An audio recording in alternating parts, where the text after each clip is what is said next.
So I moved space shuttle over here so I can get to this. There's some things I want to look at. So if we recall that top, we replaced it. It was full of, water damage and whatnot, and I'm curious to see where the water had trickled to. And I've opened up the control panel, and normally things are pretty good, but you get to this section right here and there's a little bit of rust right there, which is, honestly, it's no big deal. But then you start going, well, why is there water on that side and not the other side?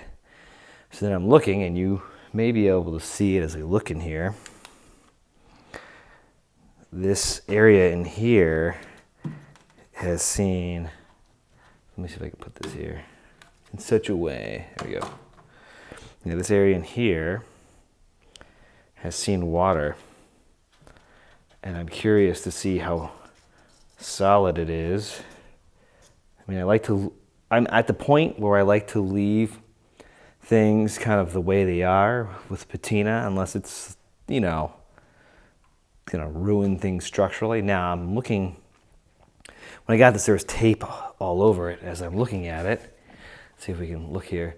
This side of the glass is up in the groove where it's supposed to be, but then we come over here and it's sagging. So this is telling me that this side here, right down there, might be low.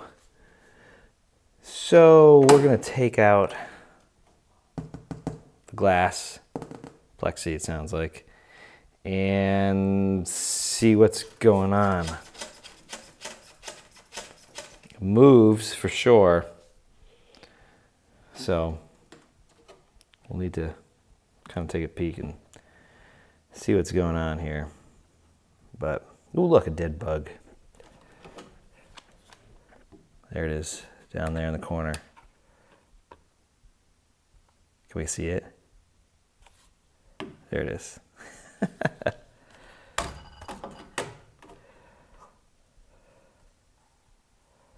Blech. Dead bug. I'm sure there's more dead bugs. But yeah, there's definitely signs of water in here and an old tax stamp down there. So we'll clean this up. And so this board doesn't look straight, but I can't figure out why it's not straight. But it doesn't look straight to me. Maybe it's this board throwing me off optically. I don't know. Anyway, let's pull the glass off and see what's going on. Of course, there's some security bits there. If you don't have the Harbor Freight security bit set for like $10, get it. Are you kidding me? It broke. No. I guess it's time for another Harbor Freight kit. Man, that broke clean off. This is the bit I was using. You see that? There it is. It's broken.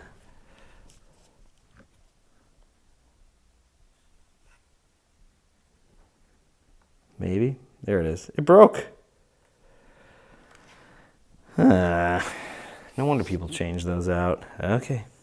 Let's see if we can find another bit. Let's try this again. I've got the next bit size up. I'm going to start on the other side because why not?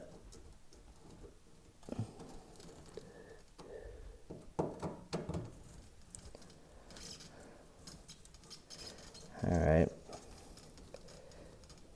There we go.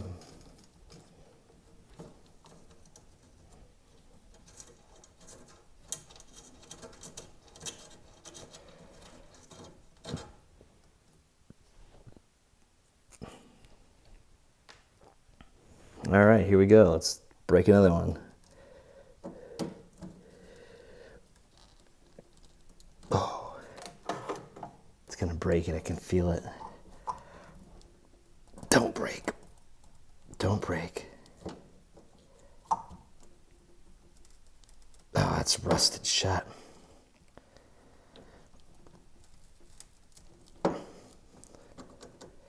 It's turning. I just don't want to break this. This is my last bit. There we go. It's all coming out at once. All right. The bolt is broken. Okay. There has definitely been water. This is slightly bent. All right. All right, there we go. That's off.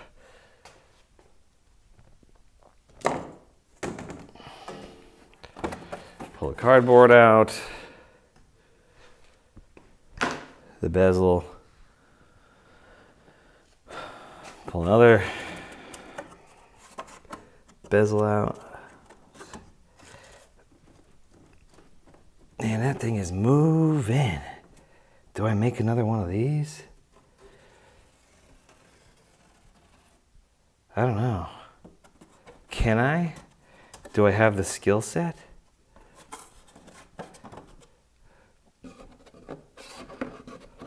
Is this like, how do they put this in here? Is this stapled in the back? This is moving. Maybe that's part of the issue. Oh, I see. Which way is it supposed to go? Hold on, let me show you what I mean. Lights. Is this magnetic? Not really. Not enough. All right, here we go.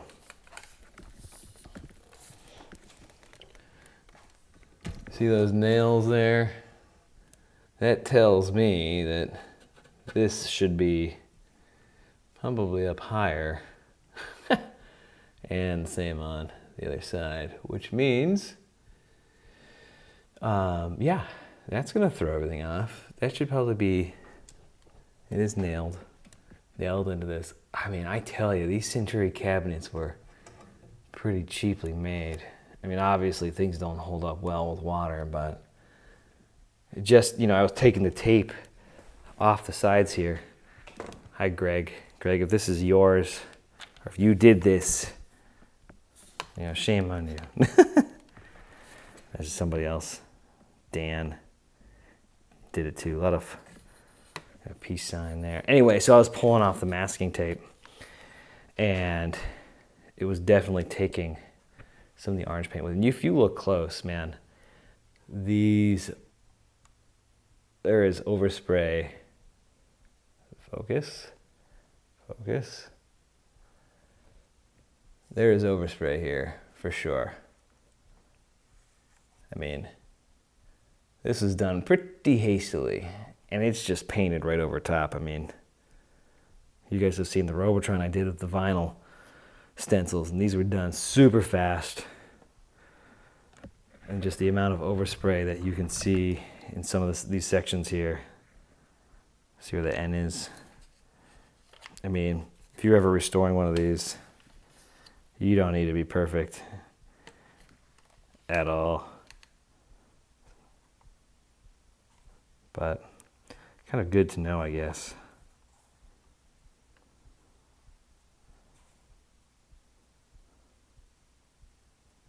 All right, good enough. All right. I need to figure out how to fix that.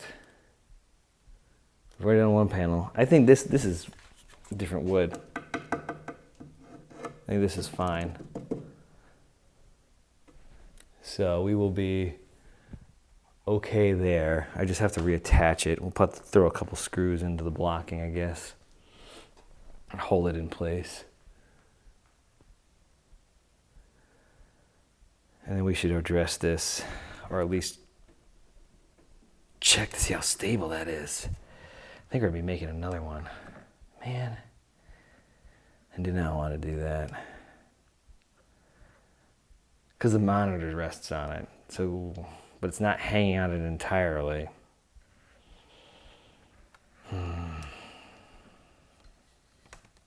Oh well. So I've gone ahead and I've actually hammered back in some of the blocking. This blocking is used here to hold the back door in place. And I just took a rubber mallet and kind of whacked it back in. It's just held in with staples. Literally no wood glue or anything. That's how quickly they put these things together.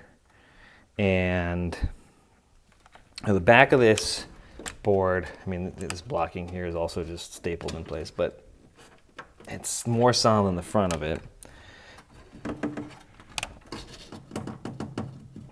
I think they use like almost like a melamine or laminated finish, because that's where the speakers are. I had also hammered this piece of blocking back on, and I'll tell you why. See, there's the back door kind of leaning against the Enduro Racer here. And let's go over there and take a look at it. So this is the back door. This is the inside of the back door. But if you look on this side, there's like these rails here along the back door, which, hey, you know, you think that's great, and they beveled them.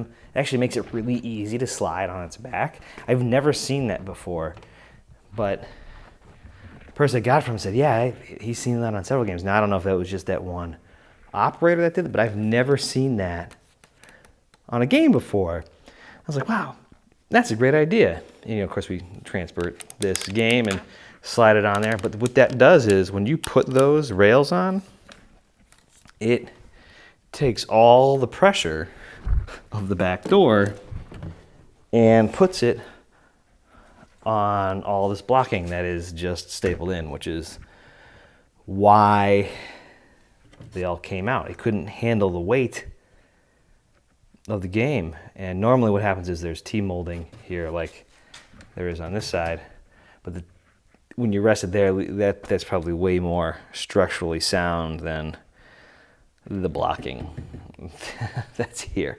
Anyway, what I've done is I've hammered in this shelf here that holds the marquee, and it holds part of the cardboard bezel there. And then I put the plexi back in, and it sits. It's in the groove now.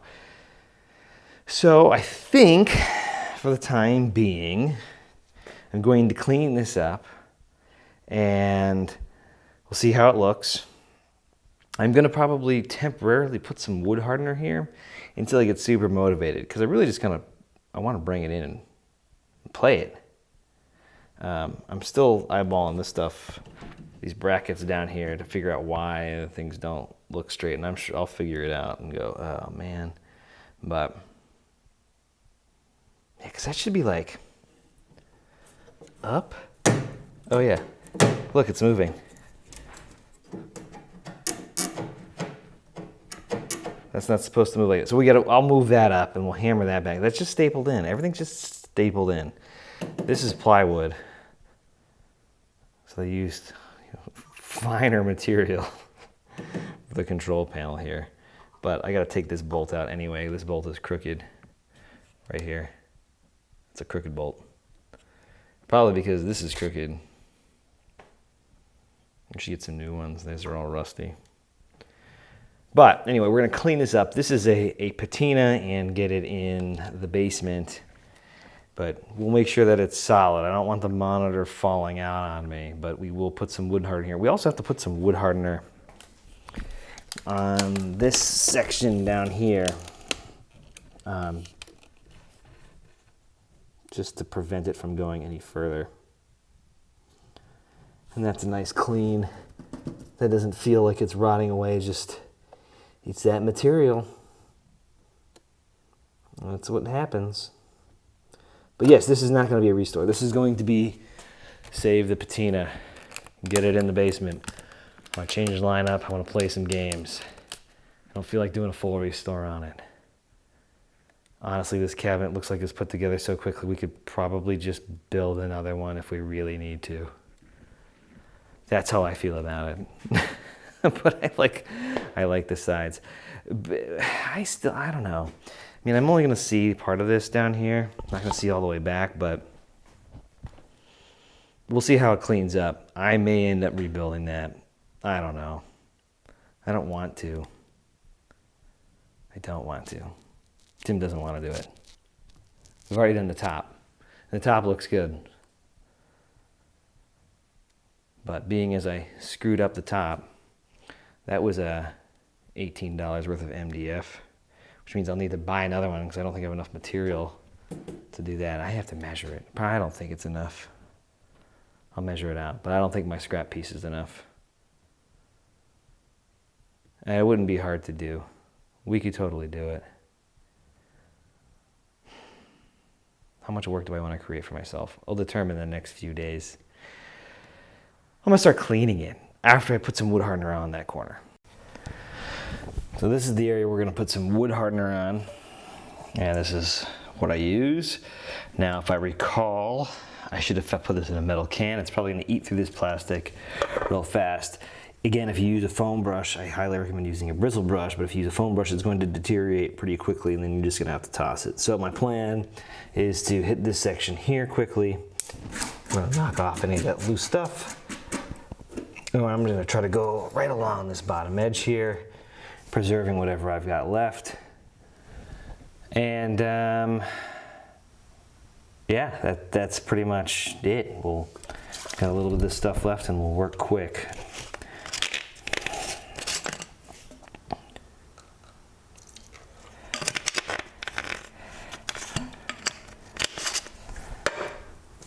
Let's see what we can do here.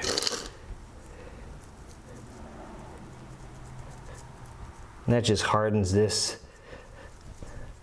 I'm gonna keep it. You can always tell the foam is not gonna make it very long. But this will keep things from going too much further.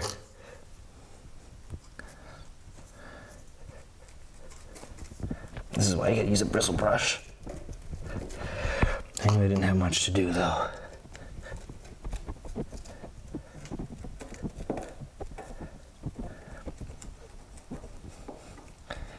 And this will kind of keep everything lasting for as long as we can.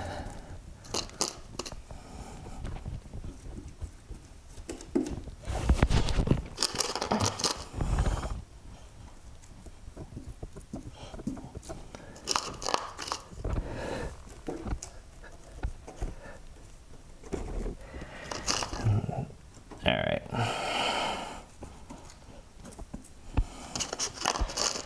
All right.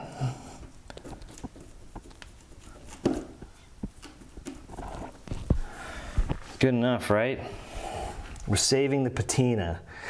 That's our current mission, not a full-blown restore. Why am I not doing a full-blown restore?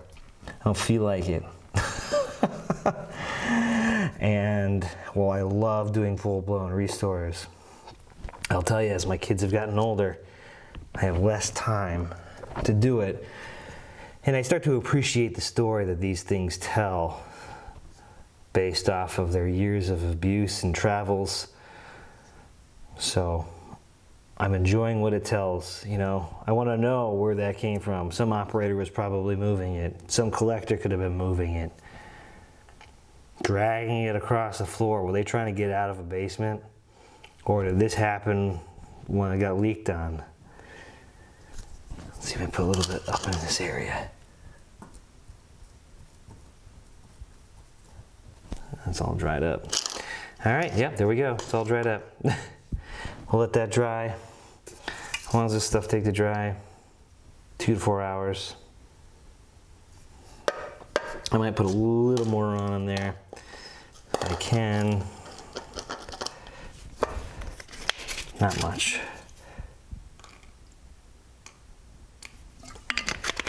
Let it really soak in.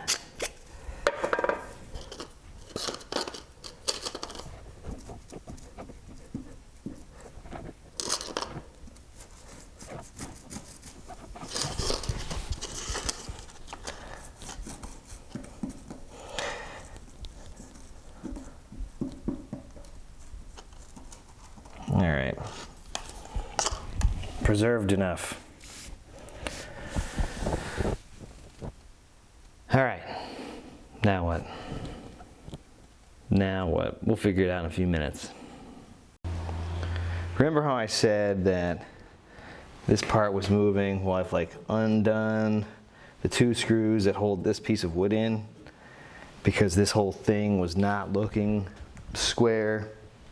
Well, I did manage to get that piece off because, well, there was nothing holding it. And that would be why our control panel screw here is bent. And that would probably make our lives difficult. Now, if I look at the back of this, I don't even think some of these staples honestly made it in. Or maybe a couple of them did. I mean, even when I look at these holes here, like, they're not even in. That one maybe. But like a lot of these holes the staple they used to put this in didn't actually go through the wood. And again, I know everybody thinks of these things as like masterpieces and whatever else. Like, they were banged out of the workshop as fast as possible. There's no wood glue or anything. They just bang, bang, bang.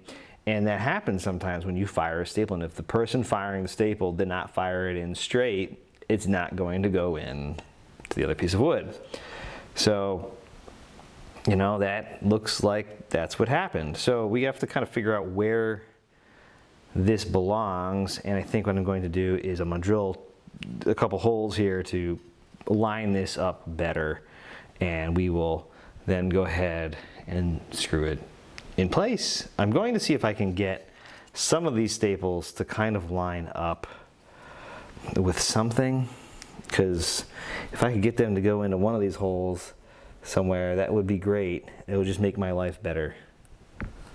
But I mean, it baffles me at how quickly this cabinet was constructed. Like, once they had the signs, man, it was like bang, bang, bang, bang, bang. They whipped these things out from using the material they used to just stapling their blocking, no glue, the paint. I mean, when we take the time to restore these, you know, we sand it, we prime it, we put base coat down, maybe 2 or 3, and then if we're stenciling, we do it, and then, like, you know, we use, you know, when I've built and done cabinets, I've used over the top quality paint for what we actually need. And to be honest, that's not what they were doing. There is no way that they were doing that. But anyway, I'm going to see if I can maybe straighten some of these out. At least maybe get some of these staples kind of going in a direction to, like, maybe hold it in place. That would be nice. But like, there's no way these were actually in. There's no way. And you can tell so Century cabinets, from what I can tell, at least the ones I've dealt with, they're all black. Black on the inside, black on the outside. They used the material, this particle board with the black melamine or whatever already on the side of it, and then they painted it. I'm convinced if you strip the paint, you know, enough track and field cabinets down on the outside, they'd all be black. I know they look white, they're painted. I'm pretty sure, like, that's how I'm feeling about it after doing a couple of them. This cabinet is black. I mean, even, you know, track and field, the blue is, it wears away to black. They were not spending the money to get white on one side and black on the other. No, they painted it. I'm convinced they painted them. Circus Charlie, another one. Black cabinet with paint. Sprayed on quickly, very quickly. Anyway, let's see if anything holds here. And then I can zip a couple screws in.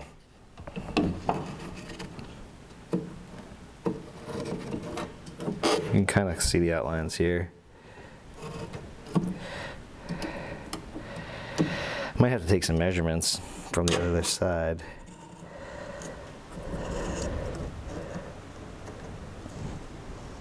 Just to make sure. Yeah. I need to put one in and then do the other one. Yeah, like that.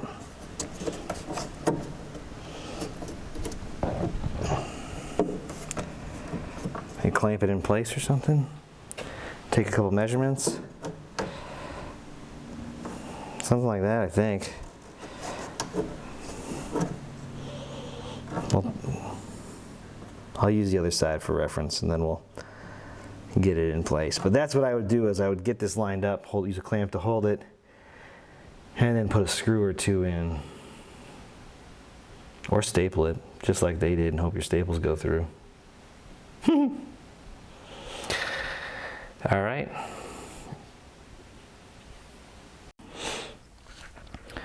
So that block is mostly in place. It's pretty darn close to where it needs to be. Put 2 sheetrock screws in because, you know, I got those lying around. We did drill pilot holes just so we're in good shape. And we made sure that they were not too long, otherwise we'd be poking through. On the other side, we put this board. It feels a lot sturdier than it did before, naturally.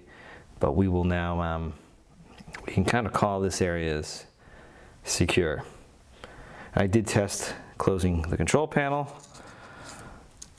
but man, you know, the one thing about these Century control panels, I don't like how they close. It's like they rub right on this piece every single time, and it's like not the best fit. But hopefully you don't need to gain a lot. Okay. I'm definitely going to need to, you know, I just don't want to do this. Not going to lie, I don't want to do it. I'm going to need to touch this area up, put some black paint on it or something, put some wood hardener on it, then black paint, and maybe it'll be fine for now until the next person gets it. That's the idea anyway. All right, I think I'm gonna have a beer and call it for the night. We'll see if I continue this video in this segment or move on. Well, I mean, obviously I'm gonna move on with this project, but what do I move on to? I'll sleep on it. So we last left off, we finished the roof of this Gyruss. We debated like 10,000 times whether to fix this panel here with the speakers on it, and I think I fixed something else down in the control panel. I have no idea where I left off because, you know, it was days ago, maybe even a week ago. But we're gonna go ahead and we'll turn this on, because I think in the process of doing this, I think one of the speakers is actually bad. So there we go, it's on, it's coming on. There we go, Gyruss. Hard to see in the bright garage. I can hear it's kind of coming out of this lower speaker here. I got nothing over there though. So we're gonna test the speakers, and you know, I've adjusted the volume pots and nothing's happened. So yeah, we'll put a credit in it just to make sure. Yeah, it's just this one speaker here. Doesn't make noise. Nothing coming out of the other one. We want, this game's got great sound, so we gotta take care of that. All right, so let's go back and look at the speakers. So Gyruss uses 2 speakers. We've got one on the back here, and then we have another one on this side, and this is the one that has no sound coming out of it. Well, if we follow the wires, they both have gray connectors on them. This has gray as well with gray wire.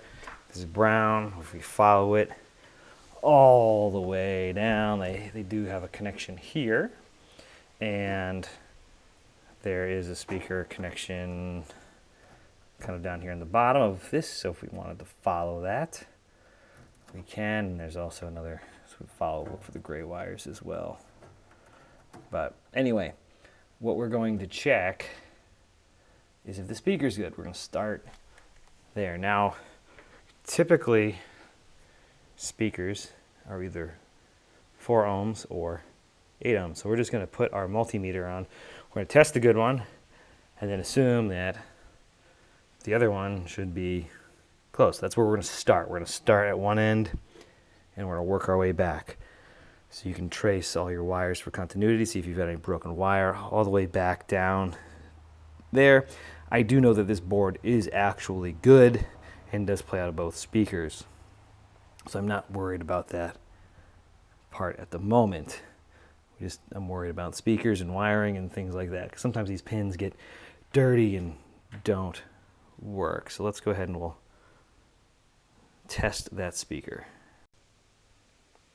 So to test the speaker, I'm going to put my meter on ohms for resistance. We're just measuring resistance.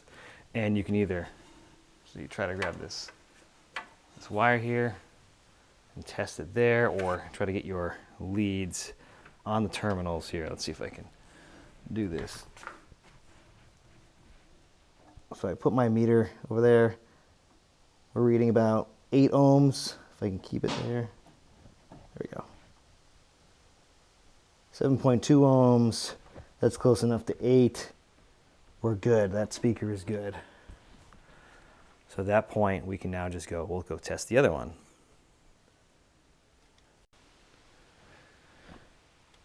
All right, let's disconnect this speaker here. And then we're going to go ahead and test this as well. Put our meter to ohms. Let's hope it doesn't fall. And OL like that means outer limit, means nothing is connected. And if I touch these together, I should get very little resistance, which I do. But when there's OL, that means there's nothing there, outer limit. So we can get in here. All right, so I've got both my leads on there and the speaker in the back, and it still says OL.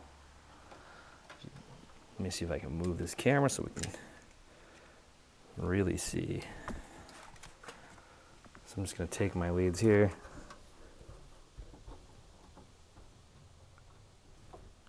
So they're there. We still have OL. So it's shorted out. There's nothing there. It's an open resistor, and that's not going to work. So let's go ahead and try another speaker and see if that actually does anything. If you don't have another speaker, what you can do is swap the connectors so that the sound that would be playing over here, you move to over here to test. So I've hooked up this rinky-dink speaker I found from somewhere. I think it's a 4-ohm speaker, so we may blow it out. Maybe not. Probably not. It just might be louder and not sound right. We'll try to find another speaker that's the right one and put it in. But this is going to work for all intents and purposes for testing. So we'll go ahead and we'll turn it on and see. I might want to go adjust that volume, both volume pots real quick. Let me go do that. Let me show you where they are, because you might want to know where they are. There are 2 volume pots right here inside the coin door, and they control the different speakers. So if you need to do any sort of volume adjustment, this is another possible problem area. You could have a bad potentiometer. So I'm going to put both of them, let's see, middle-ish, middle-ish. All right. Let's see what happens when we turn it on. All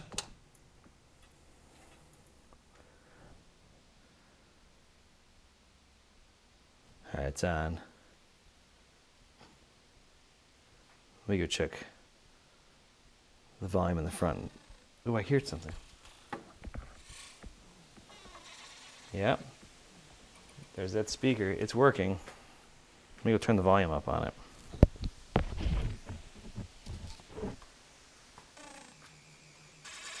Yep.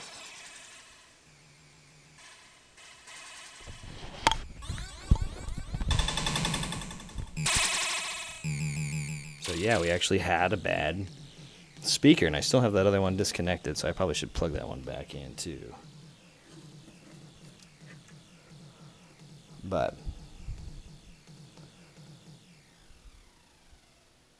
all right. So now we know. Well, now we know that's the speaker. We just need to get the right one in there. And speaker's fixed. So that's one way you can test your speakers. Check for a short. So now I do have to pull the other one out somehow. But we'll get to that at some point. There's that nice cardboard bezel in the way in the front. So we need to get the speakers, or access to the speakers. This is the one we need. And I just undid this, but you can see here, they actually put some adhesive on top of the speaker. Right down here, let's see if we can get a better look. So if you're trying to remove this cardboard bezel, they put adhesive on the back of the speaker here, probably to keep the cardboard from rattling around, is my guess, which is good to know.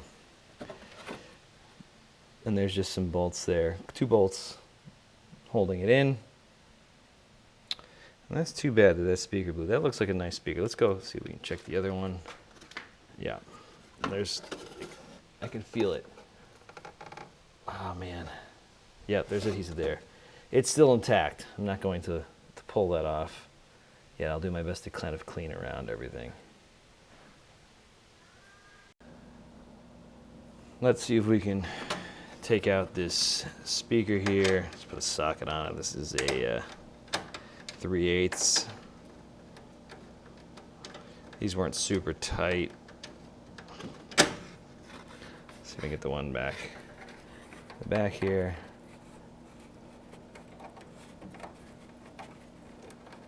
Yeah, we'll do that by hand.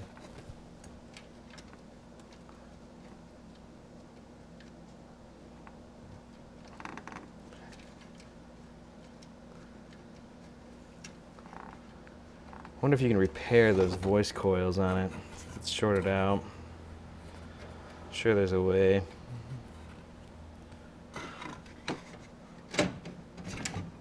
All right. Whoa. Oh, look at that. That's wild. It looks like it, I mean, maybe somebody could have stuck something into it, but I doubt it. That looks like it melted. All that bass and Gyruss melted the speaker. Probably just best to get another one. Let's see what this was. This was a high fidelity speaker. Oh, what brand was it? Anybody recognize that brand with tape in the way?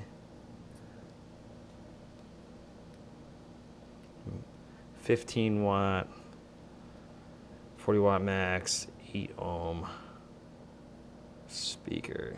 I can't believe it blew it. That's wild. So I guess it would need a new coil in there. I guess I'm not going to be fixing it. That's too bad. I wonder if there's probably a way, but and the leads are good. They're going in there okay. All right. Well, maybe for now the other speaker will fit in there.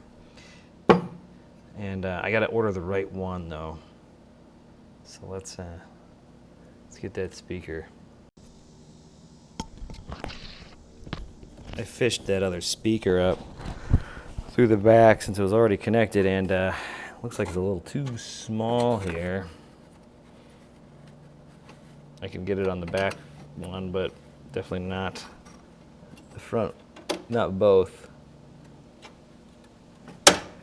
Maybe that'll just have to work for now if I crank it on. Oh well, all right. So we gotta get the right speaker in here, and I think I'll be able to just do this from the front if I do pull this into the house before the next one comes in. So let's put that on. And at least it's playable. We'll put this other nut on the back so we don't lose it.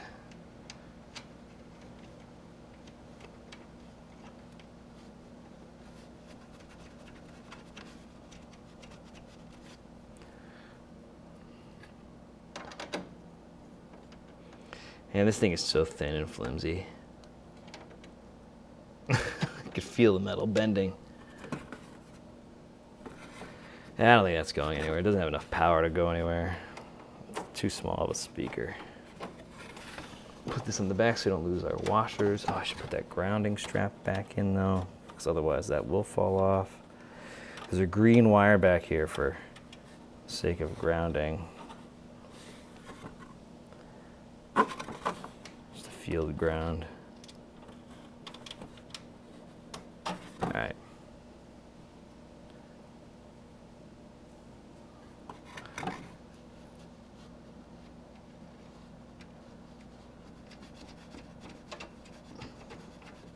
At least then I don't have to listen to the washers rattling around.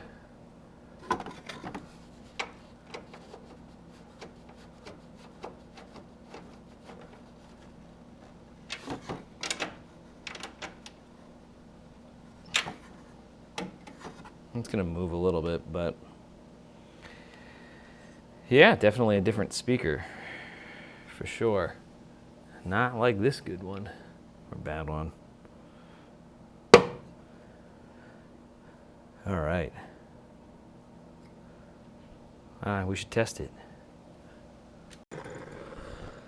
All right, we're testing sound. I know we can't really see anything because I have this looking into the sun, but we'll start a game just to see if we can hear anything out of both speakers.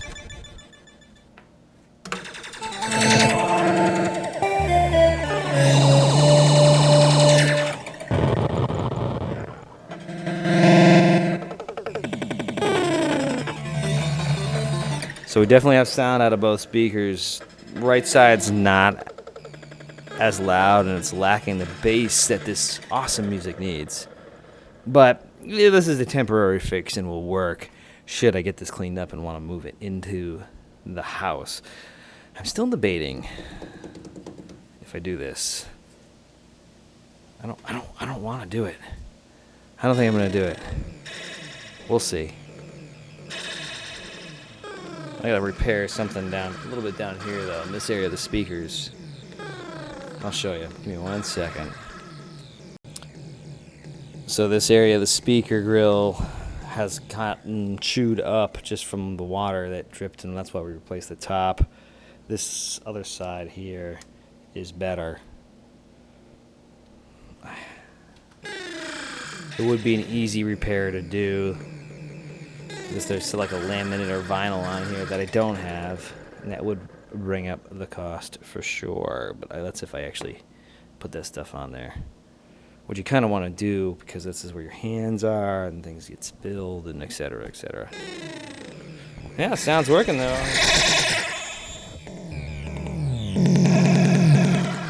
So I guess that does it, I suppose. All right, I'm gonna pause here and figure out what I need to do. I may just jump back in the video, I don't know. We'll see.